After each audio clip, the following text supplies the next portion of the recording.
Здравствуйте, компания Прогресс Авто. Кратенький обзор трактора Kubota GT8. Полноприводный трактор с большой фрезой и козыречком у нас здесь в наличии. По, как обычно, состоянию шин.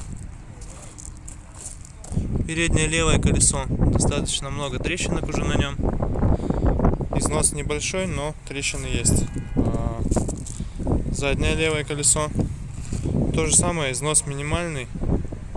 Но тем не менее трещинки уже проявляются. Возможно, трактор стоял очень долго на солнце. По фрезе сразу же покажу. По навесному устройству. Такая вот у нас история. Все здесь отлично. Сразу же стоит на фрезе быстросъем. То есть все это дело снимается буквально выниманием, прокручиванием двух рычажков. Фреза остается лежать на земле. 30 секунд это занимает. Фреза 1,7 метра, огромная, в комплекте с такими вот ножами. Ножи фактически новые, краска на них только успела стереться посерединке. Но остатки все есть. Фреза, понятное дело, куботовская. По второй стороне то же самое, вот быстросъем. Так вот выглядят рычажки, здесь заливная горловина под масло. Дополнительный гидроцилиндр для регулировки горизонтального наклона фрезы. Все сухонько. По правой стороне шины. Шина та же самая, но трещина гораздо меньше, чем на левой стороне. Соответственно, и по передней шине абсолютно тот же. Замечание. Значит, скорее всего, трактор действительно просто стоял левой стороной на солнце гораздо больше, чем правой. Хранился.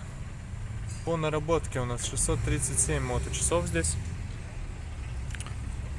По месту водителя. Понятное дело, здесь регулировка положения фрезы. Регулировка наклона, имею в виду, горизонтального. Еще. Здесь под правой ногой, как обычно, педаль, включающая блокировку заднего моста. Щуп коробки, вал отбора мощности. Это задняя передача, вал отбора мощности здесь же. Под левой рукой у водителя основная коробка переключения передач и переключение повышающая, понижающая коробка. Здесь у нас, в принципе, все как обычно. Есть быстрый разворот у трактора, ну и есть ручничок, понятное дело. В принципе, все педали обыкновенные, все как и обычно на всех тракторах японских. Но трактор достаточно немалого размера, соответственно, сможет выполнить огромное количество задач уже в наличии со своей же фрезой, например, которая 1,7 метра, напомню. То есть это достаточно большая фреза для мини-трактора японского.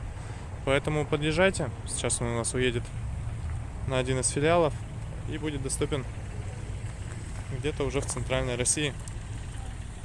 Приезжайте, все покажем и все расскажем по нему.